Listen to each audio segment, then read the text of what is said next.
Well, hello and welcome. So, one of the topics that came up when I sent out a survey to lots of people from Anti Gravity and even just in social media in general was that they hate grocery shopping. It's one of the things that they do not look forward to, and one of the barriers to eating healthier and maintaining a healthier body weight.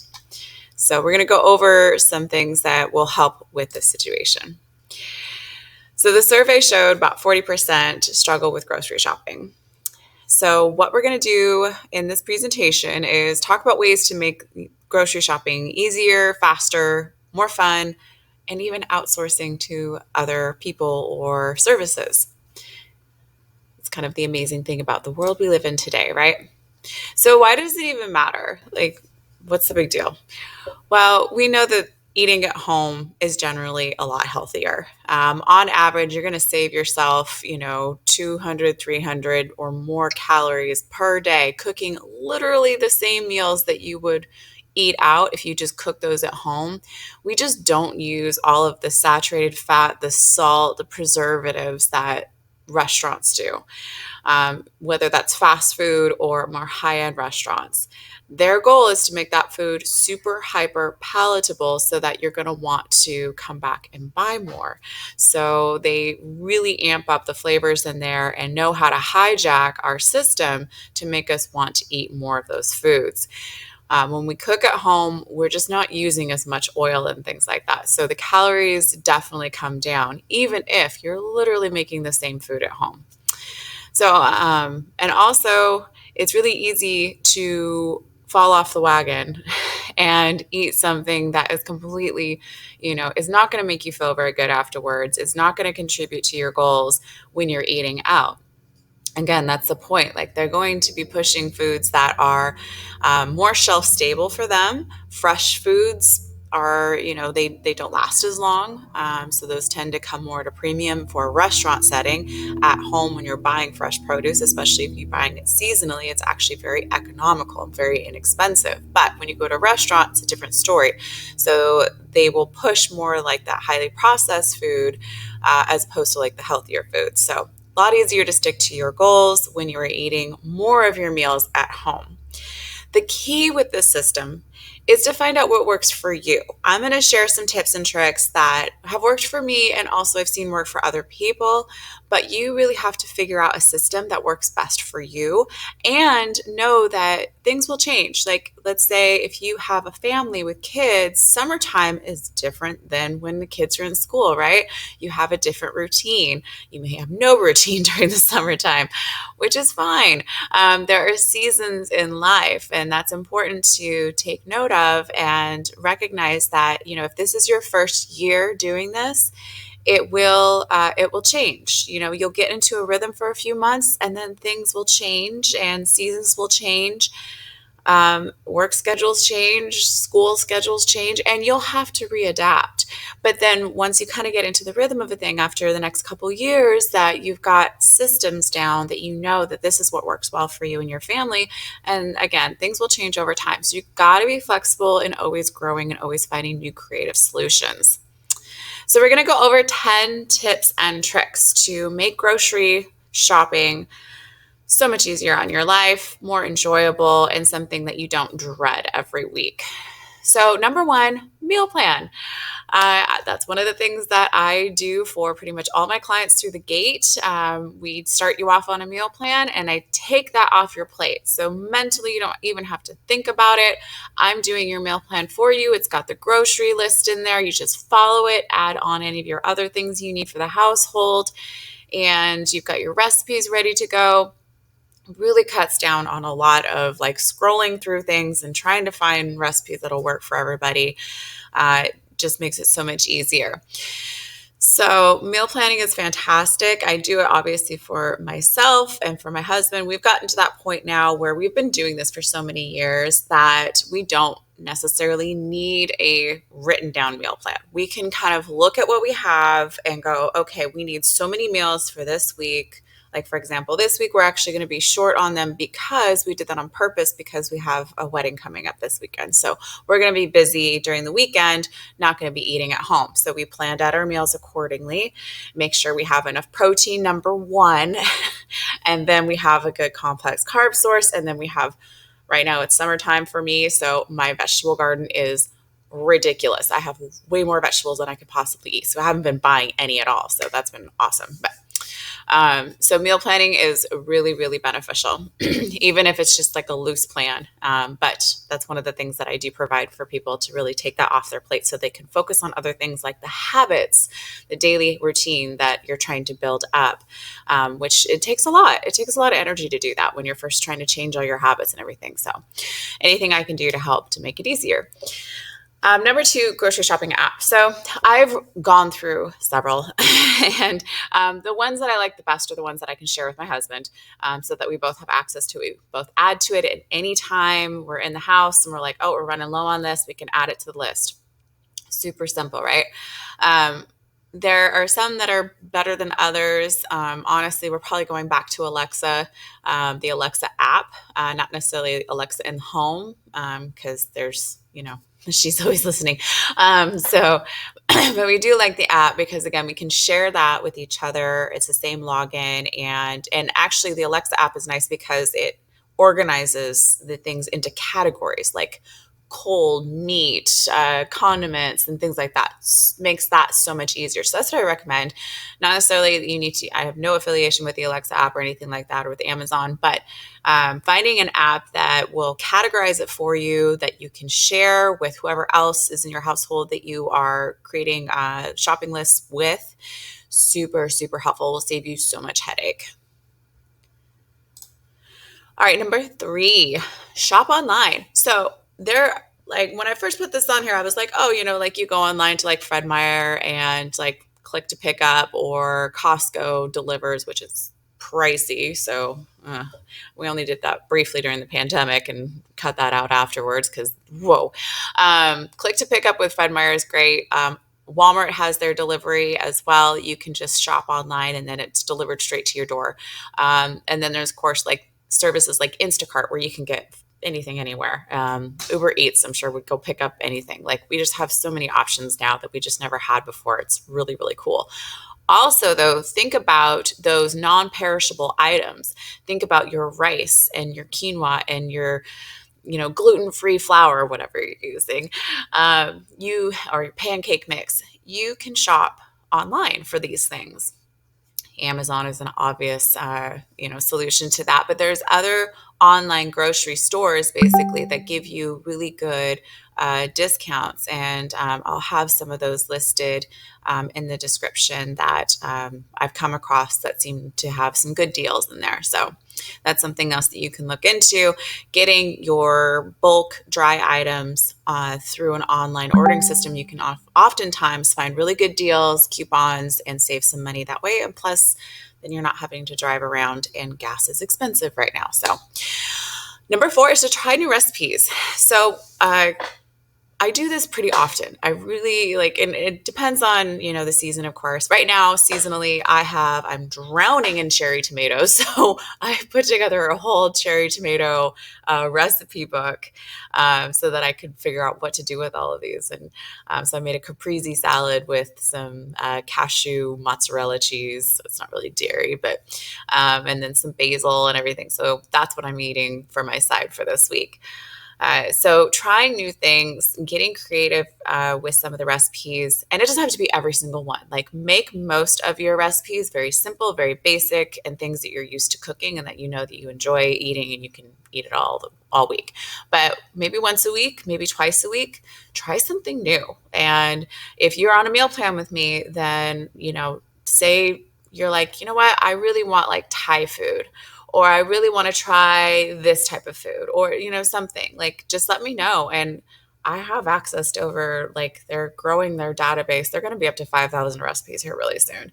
And they're pretty good about making sure that they've got a nice variety in there. So can definitely send you some. You can also just search on your own so before I did that clean life and had access to all of their recipes, and even now, I will still search for like high protein paleo dinners, on Google. And you can go through and you have to go through a bunch of ads and crap, but you can find some really fun recipes in there. Any seasoning recipes, that's typically what I do. I will go, best steak seasoning or best steak marinade recipe.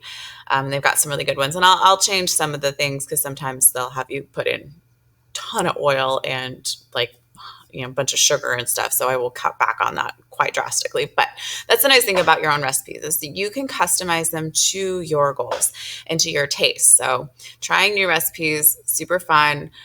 Keeps things interesting, and you'll find new meals that you're like, I love this and I want to have this all the time. Number 5 is to shop seasonally. So this is actually a really great way to not only have really delicious foods year round, but also to decrease the impact on your wallet, because foods that are in season, especially locally, are generally less expensive because you don't have to ship them from as far away. They're not coming from like Mexico or Peru or wherever they're selling all these things from. And they don't have to be stored specially and shipped and all that kind of stuff. So shopping seasonally is a really great way to get really delicious, fresh food that you can incorporate into your diet. And remember, any of these recipes you guys get, you can swap a lean protein for a protein. You can swap a leafy green for a leafy green. I don't care. Like you can swap a fibrous vegetable for a fibrous vegetable. Like feel free to be creative and get in there and like kind of figure out. And again, Google is our friend. We go in there and we go, oh, this has parsnips. I either don't know what those are or I don't care for them. What can I substitute for parsnips? Google it. It knows everything. It's amazing. Number 6, bring a friend or family member. So grocery shopping in the Smith household is kind of our date night, to be perfectly honest. And we'll kind of go into some other tips here that feed into that. But Cole and I tend to go together, and it's kind of our bonding time. Although sometimes he gets a little grumpy and he doesn't want to be there, so it's not so fun. But and I've also shopped with friends before too, and that could be really fun. So think of ways that like maybe your significant other isn't the best to like shop with, and that's okay. It's not always their strength. But if you have a friend, especially if you've got a friend or a family member who's also on the same journey that you are, trying to, eat healthier and be more active and take care of yourselves better, that would be a fantastic person to go grocery shopping with. So bring them with you, make a girls outing of it, or, a guy's trip or whatever, and incorporate some other things with that so that it kind of packages it in this like enjoyable experience. And that will just make it so much better because life is short and we already have to do things we don't like. So let's try and just make it as fun as we can. Okay. Number 7 is a farmer's market. And that kind of feeds back into the eating seasonally, but farmer's markets are super fun. They usually have some really fun atmosphere, live music. They have food tastings. They have really unique items that you're not going to find in grocery stores. And you can use these again.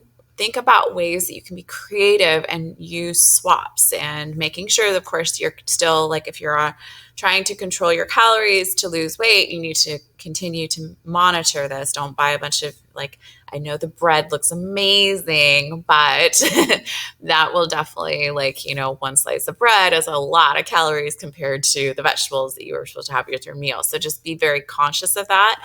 And if you do swap anything out, just make sure you're still accounting for total calories of the day, because when it comes down to it, sorry to tell you, calories in versus calories out is still the base of the pyramid. And if that isn't under control, I don't care what you do with keto or intermittent fasting or low fat or low carb, it doesn't matter. If the calories are over what you need, you will either maintain your weight or you will gain weight. That's just the way that it works. Even with your basal metabolic rate, if it's lower or higher, whatever, make sure that you are taking that into account. Okay. Otherwise, you're going to stagnate. You'll be upset. Okay. So farmers markets are awesome, super fun, and there's usually a ton going on during summertime all over the place. So definitely take advantage of that. Number 8 is to gamify your shopping. This is one of my husband's favorite things to do, is to see how fast we can get through the store.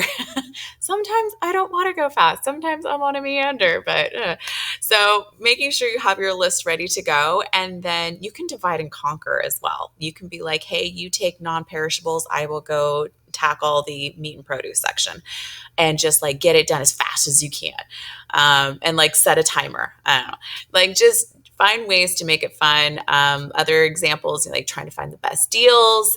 That is really actually a good dopamine hit for us when we are when we think that we're saving money, we think that we're finding good deals. That gives us like that dopamine hit. So that can be beneficial, make that fun and feel good. Getting the most colorful produce, trying to get one of every color.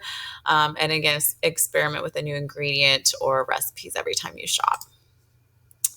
Number 9 is to listen to music. So let's say that you're by yourself, you don't have anyone else to go grocery shopping with. You can pop in your AirPods or whatever you have and turn on your favorite jams or listen to a really great podcast while you're wandering around the store and getting all the things you need. So it can make it really fun for you and enjoyable just to kind of like zone out and have that time to yourself.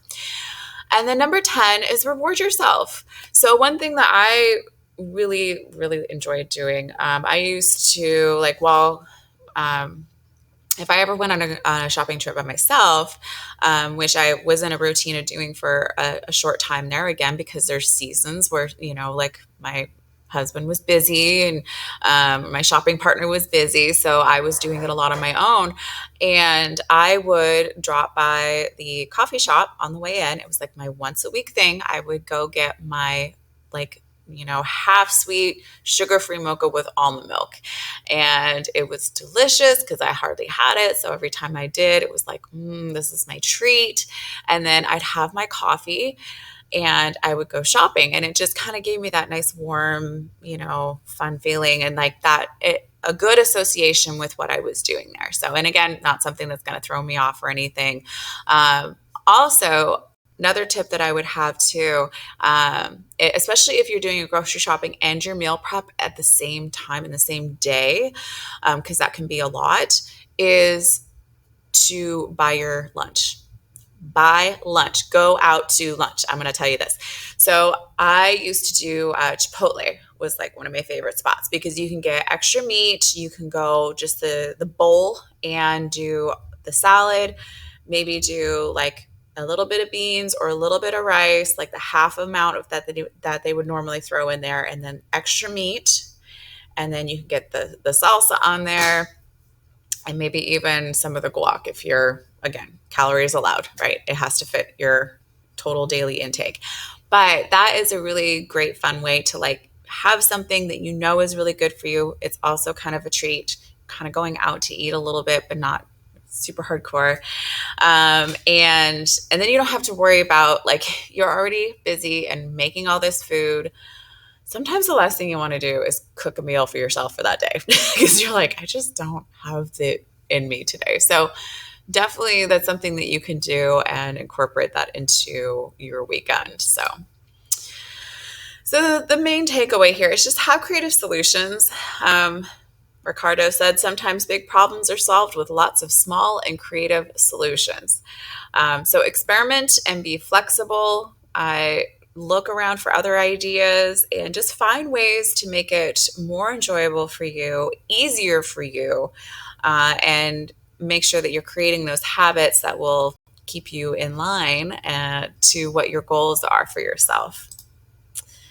All right, let's keep in touch. If everything you'd ever want to know is either through Practice Better, if you are a client of mine in the resource library, and if you are not, and even if you are, antigravitywellness.com, I have lots of information on there, including our blog posts, and you can also sign up for our email list so you get the latest posts and any deals that we are running. So thank you guys so much. I hope you enjoyed this, and I hope you found it very helpful.